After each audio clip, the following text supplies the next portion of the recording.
Hello, everyone. I'm Karen Wolf from K+co Living and K+co Goods in Short Hills, New Jersey, and I'm really excited to be sharing my background with you. I started my career as a trends forecaster in the home division of Spiegel catalog. I don't know if any of you out there remember that. That just aged me. It was basically one of the first really thick catalogs, and it was two-sided. It flipped. So it was a flip catalog also. And I walked out of a marketing communications master's, and the person who ran the master's program was Ted Spiegel.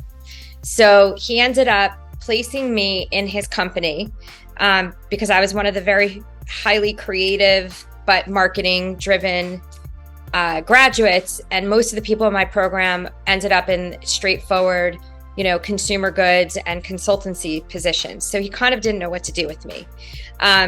So he found this unusual opportunity in his company that integrated aesthetics and consumer behavior and trends. And so I basically started going to High Point Market in my early 20s, a long time ago. I can vividly remember, I think Palachuk was there and a few other vendors, and it was like a foreign land to me. But that's how I started to learn the industry. After Spiegel, I ended up in a more traditional creative marketing career and always combining visual marketing with the creative side. And I should preface that undergrad, I had a BFA, but I never, ever thought that I was going to be an interior designer. And at the time, there actually was a little bit of a stigma. There really weren't interior designers. There were decorators. And then there were, and a decorator was somebody who was very fancy, had amazing taste, and that was really about it. So once I decided as a second career to enter the design industry, I really had to overcome that stigma. And what I found, and as since then, that was about 15 years ago, the industry has dramatically changed. Decorator is really not even a word that people use anymore. It's been replaced with the word stylist, I think. And interior designers are really business people. They're multifaceted. We're psychologists. We are mathematicians, technologists. I mean, you name it, this industry is basically involving a multidisciplinary approach. Our typical client is, anywhere from, it's pretty generic, anyone from 35 to 70 and can afford a luxury service. But due to COVID, we really launched into the second market home, from coastal arena all the way to mountain projects. And that has been our bread and butter, mostly coastal. So I'd say about 50% of my business now is full home coastal construction. What I'm finding is that these homes have become they're almost all year round 4-season living homes. So we are really addressing it not in a traditional kitschy coastal way. These are homes that, would be somebody's dream home that they can't do in their suburban, area where they're primarily living. So they're putting their effort, their dream, and their vision into this second home. So instead of having, tile or vinyl flooring throughout the house, we're putting, wide plank wood flooring in. We are doing full scope millwork all around the entire home, not just in key spaces. So they're really spending the money to build out that vision and dream. And it's a much more relaxed and, happy, fun type of project to take on. Outside of doing second home, full service and full interior design or luxury interior design, we have been working with quite a few luxury spec builders in the area.